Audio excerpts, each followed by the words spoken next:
সত্য কাহিনী, যদিও কাহিনী শোনানোর অভ্যাস আমার নাই, কিন্তু কাহিনীটা সত্য। বলে এক হিন্দু ফ্যামিলি আর মুসলমান ফ্যামিলি পাশাপাশি থাকতো।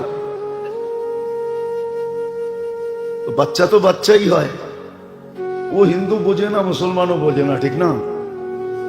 দুই মেয়ে মুসলমানের আর হিন্দুর একসাথে খেলতো। মুসলমানের স্ত্রী নিজের বাচ্চাকেই নিজেই পড়াইতো, কায়দা পড়াইতো। মেয়ে মেয়ের সাথে খেলতো, ও যে কায়দার সময় বসতো।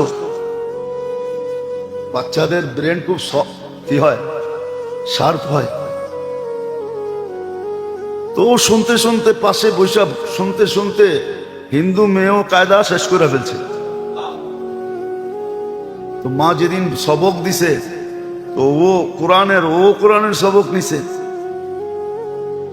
তো আস্তে আস্তে একটু একটু বড় হইতেছে আর বুঝতেছে, ঠিক না? ওই যে বান্ধবী, হিন্দুর বাড়িওয়ালারা তো জানে না, ও তো জানে বান্ধবীর লোকে খেলে, ওই বাড়িতে সময় কাটায়, নিজেরও আরো ফুর্তিতে আছে। যাক, আমার মেয়ের সাথে ভালো সখা, সময় ভালো কাটতেছে। তো মেয়ে কোরআন পড়তে পড়তে কোরআন খতমই করে ফেলছে। কোরআনের মহব্বত তো ডিলে ঢুকে গেছে, কিন্তু বাড়িতে কোনোদিন বলে নাই। হইতে হইতে আটটু বড় হইছে, তো কোরআন পড়তে পড়তে মনে মনে ইমান নিয়ে আনিছে, কিন্তু বাড়িওয়ালাদেরকে কিচ্ছু জানায় না। এমনকি বিয়ের বয়স হয়ে গেছে, বিয়ে যে হিন্দু ছেলের সাথে হয়েছে, সে আবার কাঠ্ঠার হিন্দু।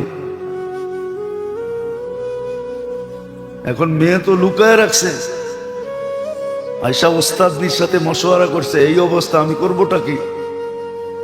তো বলছে, আমি তোকে একটা গিফট দিব, তুই যেই কোনো বাহানায় তোর বাড়িতে খুলবি না, শ্বশুর বাড়ি নিয়ে যাবি। তো গিফট দিছে খুব সুন্দর বক্স টক্স কইরা, উপরে কিছু জিনিসপত্র দিয়া, নিচে কোরআন দিয়া দিছে। তো কোরআন শ্বশুর বাড়ি চলে গেছে। স্বামী যখন কাজে যায়, অফিসে যায়, এই মেয়ে কোরআন পড়ে, আসার আগে আবার লুকায় রাখে, আসার আগে লুকায় রাখে। দিন যাইতে যাইতে প্রেগনেন্ট হয়ে গেছে। এখন ওর ডাবল চিন্তা বাড়ছে, আমার বাচ্চা হওয়ার পরে কি হবে? এটা তো কলেমা পড়াইতে পারবো না। আল্লাহর কাছে খুব দোয়া করতেছে। তো স্বামী অসুস্থ হয়েছে, টেস্টে বাহির হয়ে আসছে তার ক্যান্সার। স্ত্রীর কাছে কাঁদতে কাঁদতে বলছে, তুমি এত ভালো রূপে গুণে সর্বাধিক দিয়া, কিন্তু আমি তো কয়েকদিনের মেহমান, তোমাকে হারায় ফেলবো। বলছে কি হয়েছে? ক্যান্সার, ডাক্তার টাইম দিয়া দিছে, আমি এতদিন বাঁচবো। মেয়ে বলতেছে যে আমি তোমার চিকিৎসা করতে পারি, কিন্তু আমি যা বলবো তুমি সুস্থ হওয়ার পরে যদি আমাকে মানতে পারো, আমার প্রতিশ্রুতি রক্ষা করতে পারো। মেয়ে ভাবতেছিল এটা আল্লাহরই কোনো কাজ। তো বলছে ঠিক আছে, তুমি চিকিৎসা করো, আমি ভালো হয়ে গেলে তুমি যা বলবে আমি তা করবো। তো মেয়ে ডেলি সূরা ফাতিহা পড়াকে, কেন ওস্তাদনিকে দেখছে, কেউ আসলে সূরা ফাতিহা পড়া ফু দিয়া দিতেন। সূরা ফাতিহা পড়া ফু দেওয়া শুরু করছে।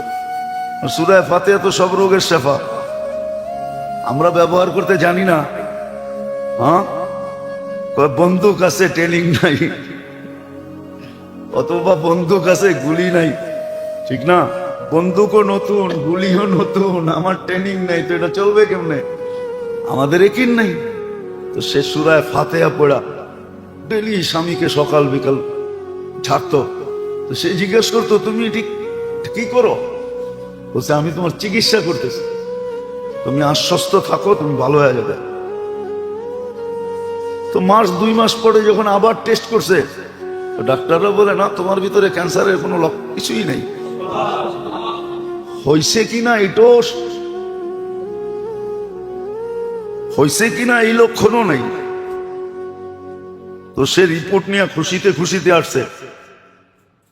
যে আমি তো কিউর হয়ে গেছি, আমার ভিতরে ক্যান্সার নাই। তো মেয়ে বলছে তাহলে আমি আজকে যা চাবো এটা পুরা করবে তুমি? বলছে অবশ্যই করবো, বলো কি? কয় তুমি মুসলমান হয়ে যাও। পড়ছেনি স্বামী বেজালে। তো বলছে তুমি অঙ্গীকার করছো কিন্তু। এখন স্ত্রী ভালো হইলো যার হাতে, হয়ে গেছে মুসলমান, বলছে এটা বলা যাবে না, আমার বাড়িতেও বললে জব, তোমার বাড়িতে বললেও জব, বিলকুল জব করে ফেলবে। ঠিক আছে আমরা লুকায় রাখি, মুসলমান হয়ে গেলাম আমি, তো আমি চেষ্টা করি দেখি দেশের বাইরে যাওয়া যায় কিনা। তো সে অ্যাপ্লাই করছে সৌদিতে এক কোম্পানিতে, অ্যাপ্লাই করার সাথে সাথে জব হয়ে গেছে। বাস স্বামী স্ত্রী বাচ্চা নিয়ে সৌদি আরব চলে গেছে। আর ওইখানে এখনো জীবন ওইখানেই কাটাইতেছে।